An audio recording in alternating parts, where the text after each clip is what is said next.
Hey there, I am in Cañada Flintridge in the Japanese garden section of Descanso Gardens. This is a place that I've been going with my family since I was a young boy. You can appreciate it just for its beauty. Like there's old ancient forests here. There's the Japanese garden area where we're at right now.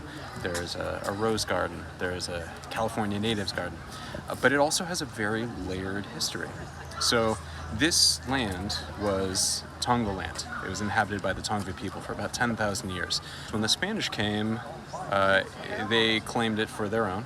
In 1784, the Spanish governor at the time gave it as a land grant to Jose Maria Verdugo, who was a decorated corporal in the Spanish army. But really, the contemporary phase of Descanso Gardens started when a guy named Elias Manchester Body bought it. So Body was the son of a Washington state potato farmer, a college dropout who moved from Washington to New York to sell Encyclopedia Britannicas on the Lower East Side, door to door. He enlisted in the Army in World War I. He was injured, and when he recovered, his doctor sent him out to California. And he moved to Los Angeles with his wife and infant son in the 1920s. Within a few years, he had become the manager of a newspaper, the Los Angeles Illustrated Daily News. By the 1930s, he had purchased 165 acres, including what would become Descanso Gardens.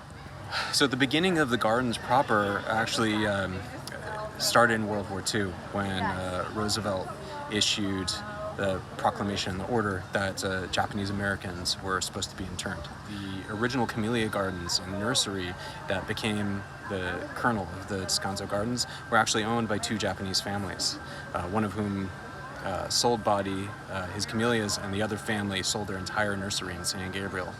So Body moved all of that stuff here, and that was the start of his gardens. And it was a private estate. He bought the land and then built a house for himself and his family. That's the Body House, which is still here. After the war, there was a housing boom and people started moving into La Cañada, and they were a little curious about, like, hey, why is this like private estate here that's like a commercial enterprise? In 1950, he opened it to the public, but he retired in 1952. The neighbors were like, oh no, what's gonna happen? Our developer's gonna come through.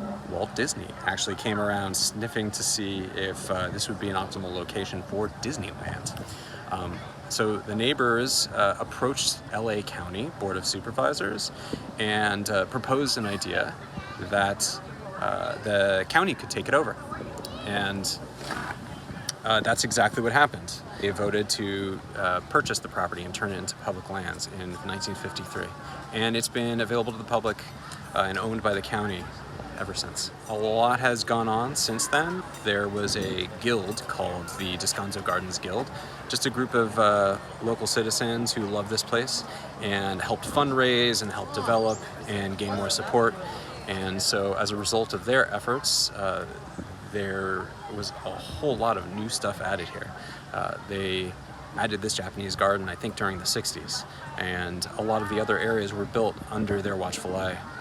And eventually, in the 90s, they worked out a long-term contract with LA County to sort of be the managers of this place. And you know what? Since then, like, Descanso Gardens has just flourished and continued to develop. Today, this place is just like one of the most gorgeous spots to experience nature in all of Los Angeles. And it was also one of the most recent additions to the National Register. It was just added in 2021. Thanks for doing LA with me.